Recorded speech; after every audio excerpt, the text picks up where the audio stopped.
What's happening, everyone? Welcome to my channel. May I ask you very briefly, would you be kind enough to click the subscribe button if you enjoy this video? It really does help me out. I'm limping towards 60,000 subscribers, so if you wouldn't mind just clicking the subscribe button right now, I will be ever grateful, and it will be a wonderful start to the new year for me, and you can come on the journey with me. The game that we will be reviewing today is, unsurprisingly, the game from Stamford Bridge. It's finished. Chelsea 1, Aston Villa 1. A result that is not good enough. I thought Villa was superb. I mean, we'll definitely come on to that. We have to acknowledge quite how good they were. But it feels very desperate now for Chelsea. I mean, a month ago, I flagged this the other day, a month ago I was saying that Chelsea could win the league.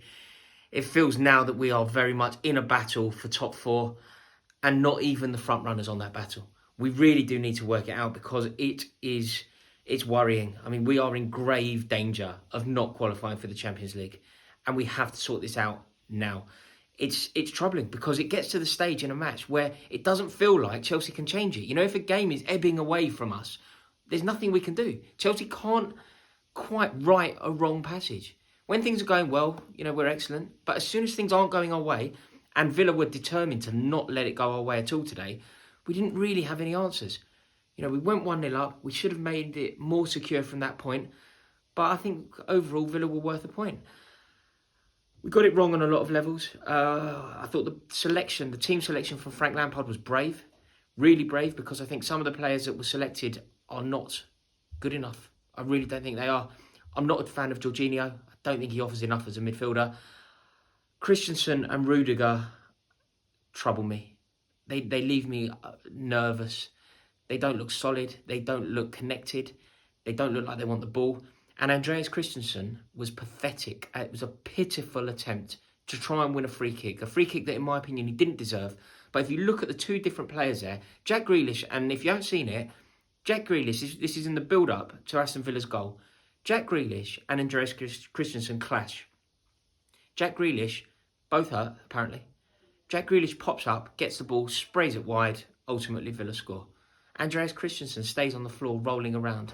Pitiful. Desperate, embarrassing. He drives me mad. He's not good enough to play for this club. He's lightweight, unmotivated, and generally not a solid enough defender. What you need as a centre-half, all of the qualities and traits that you need to exceed in that position. Think of them off the top of your head. What do you need to be a good centre-half? You need bravery. You need tenacity. You need leadership skills. He has none of it. He's flimsy. He's a shadow of a man. He's pathetic. And the fact that he's rolling around like that on the pitch as Aston Villa score, it just angers me so much. I never want to see him in a Chelsea shirt again. I genuinely don't. Him alongside Rudiger is just not good enough centre-half pairing. They're just not good enough together. With Jorginho protecting, it really isn't okay. And Christensen's behaviour for that goal was despicable. So, I think that the selection, though, was to make a point. I think that the players who played against Arsenal were so shoddy that something had to give. You know, certain players needed to not play again, and we had to make a statement. So I understand what Lampard has done there, but it really didn't work. Our defence was not good enough. Our midfield really wasn't good enough. Jorginho I've covered, but it was the worst game of football I've ever seen N'Golo Kante have. He was totally bossed in the midfield. He was getting it all wrong. He got himself booked because he was frustrated. He was very profligate. He was giving the ball away consistently. He was wasteful when in possession. He was totally dominated by John McGinn, who was masterful. We'll come on to Villa. We must cover quite how good they were. But N'Golo Kante was shoddy and so subpar. You know, even he obviously has a very high standard. But even if we don't compare him to his usual high standard, even if we compare N'Golo Kante to the average level of a midfielder in the Premier League, he was below that today. Such a poor performance from him. We've got to get him playing again because everything good that Chelsea were doing a month or so ago came from his relationship with Mason Mount. There were glimmers of excitement from Chelsea, things to be positive about. Christian Pulisic is the best player at the club for me. We saw shades of it today. I thought Callum Hudson-Odoi also looked very good in patches. Beautiful cross from the outside of his foot at one point. Direct, keen, up for it, hungry. We need more like him at the moment. He was the only positive light against Arsenal as well, I thought. Olivier Giroud has basically made that centre-forward position his own, I think. Another goal from him. Loves playing against Aston Villa. I think he scored 9 goals against Aston Villa now. Scored more headed goals than anyone since he made his debut in English football. Giroud at the near post, man. It's poetry, isn't it? It just happens. So I think Olivier Giroud has made a strong enough case to be Chelsea's centre forward. He is the man to lead the line. Nobody really competes with him. Timo Werner certainly doesn't. He came on today, he had one shot, one half chance, blazed it over. How often have we said that about Timo Werner? Timo Werner gets a chance.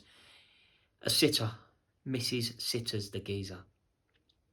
Drop for him, hits it over the bar, hits it at the keeper. It's really worrying. We should talk about Villa. The fight, the heart, the tenacity that they showed will stick with me. I thought they were magnificent. And I think Aston Villa are actually a lesson to a lot of clubs. They were They were a Rizzler paper away from going down at the end of last season. They shouldn't have stayed up, really. It was amazing that they are in the Premier League this year. Their board and their club as a whole looked at that fact and processed that information brilliantly. They downloaded that data and they said, never again. Absolutely never again. We will not flirt with relegation like this. And they survived. They went out for it in the transfer market. They made some big signings. Bertrand Traore, big signing. Martinez, the keeper from Arsenal, big signing. I think you can make a case for him being actually better than Arsenal's keeper. Got Ross Barkley from Chelsea, kept hold of the jewel in the crown, which is Jack Grealish. John McGinn seems to go under the radar because Jack Grealish gets all the plaudits, but he was a man of the match today. Bossed our midfield, absolutely gave everybody a lesson. And Aston Villa got it so right. Dean Smith, remarkable manager. You could see the traits of John Terry, that doggedness. It was there. I think it was an inspired performance. Grealish, McGinn, energetic, consistent, heart, everything that you want. And you've got to bear in mind, they were down to 10 men the other day. They were down to 10 men. They would be knackered. It's about 48 hours ago. They should be knackered. And they've come away to Stamford Bridge and they're well deserving of a point. They are now undefeated in 5 games. And Dean Smith and everybody at Aston Villa, I'm so full of admiration for them. I thought they were brilliant, annoyingly brilliant. Oh dear. But it's worrying for Chelsea now because we keep missing these chances. We had another chance today to get, that would have put us in the top 4. We're 6 again. We really do need to find our form and get a win. But you can't really see where it's going to come from at the moment. I mean, there are positives.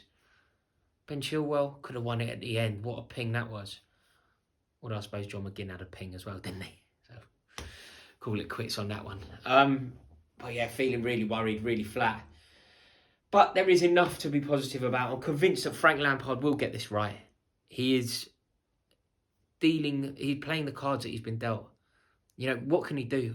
If we've brought in Timo Werner, who was brought in to elevate everything, take us from pretenders to challengers, he hasn't done that. So we're back with Tammy Abraham leading the line alongside being complemented by Olivier Giroud, or the other way around. Frank Lampard will get it right, but it's a process, and patience is a virtue, as I was taught as a kid. There was a game also earlier today, finished 1-0, where Leicester drew 1-0 with Palace.